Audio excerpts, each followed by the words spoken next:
इस दुनिया में जुनून जैसी कोई आग नहीं है, मूर्खता जैसा कोई जाल नहीं है, नफरत जैसा कोई दरिंदा नहीं है और लालच जैसी कोई धार नहीं है।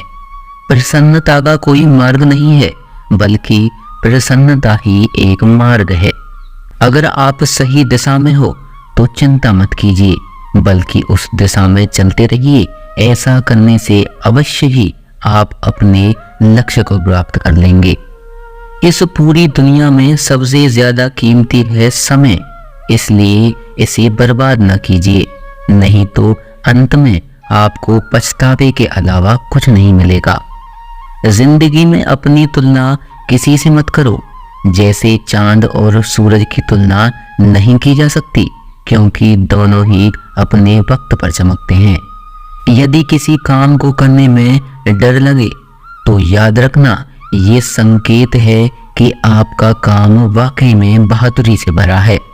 ख्वाब जिनके ऊंचे और मस्त होते हैं, इम्तिहान भी उनके जबरदस्त होते हैं, हौसले भी उनके कई बार पस्त होते हैं, लेकिन जुनून में वह मदमस्त होते हैं। पहाड़ की ऊंचाई आपको कभी आगे बढ़ने से नहीं रोकती, बल्कि आपके जूते में पड़े कंकड़ आपको आगे बढ़ने से रोकते हैं।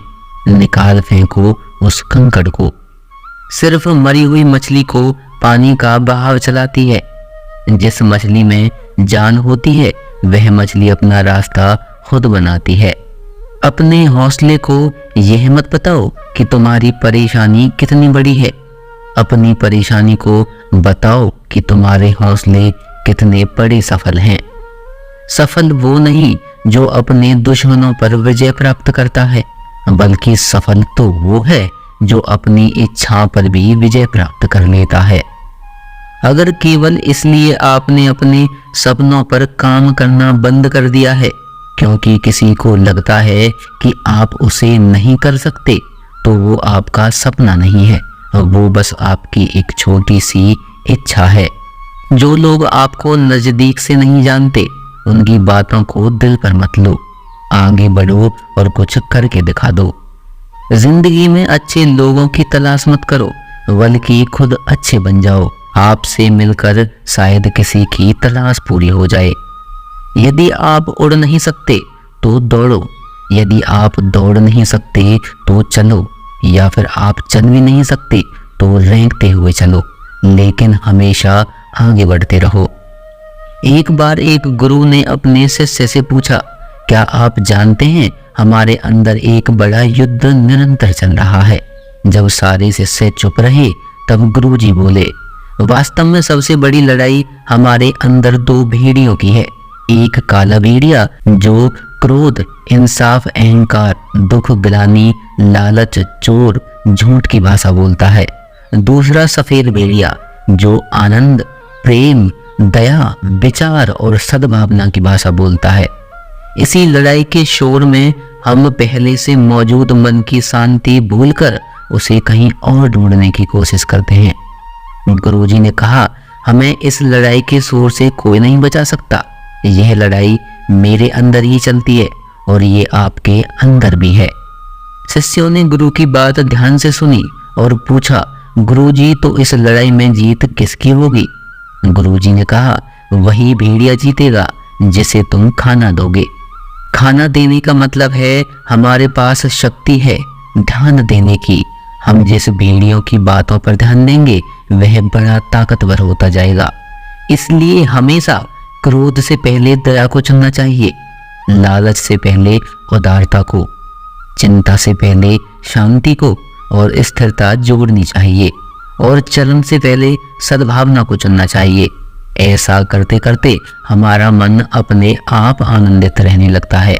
जैसे शरीर को आराम दिया जाए तो वो ठीक होने लगता है, वैसे ही मन को शोर से आराम मिलता है, तब वह खुद ब खुद निर्मल हो जाता है। जो इंसान हमेशा शिकायतों से भरा रहता है वह कभी खुश नहीं रह सकता। जो इंसान हमेशा धन्यवाद के भाव से, शुक्रिया के भाव से भरा रहता है वह हमेशा खुश रहता है, और उस इंसान की जिंदगी में आपको सुकून और शांति दिखाई देगा।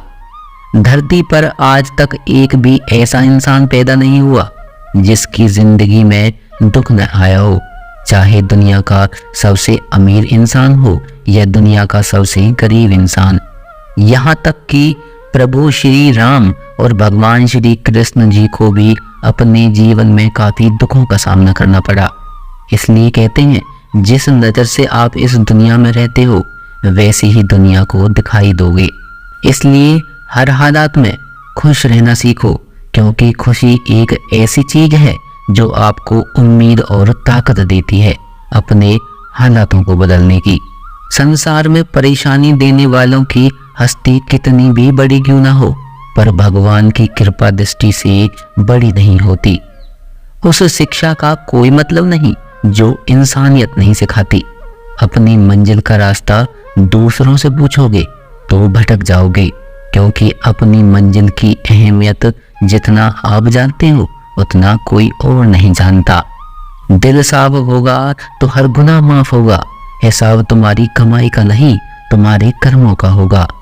एक नियम रखो, सीधा बोलो, सच बोलो और मुंह पर बोलो।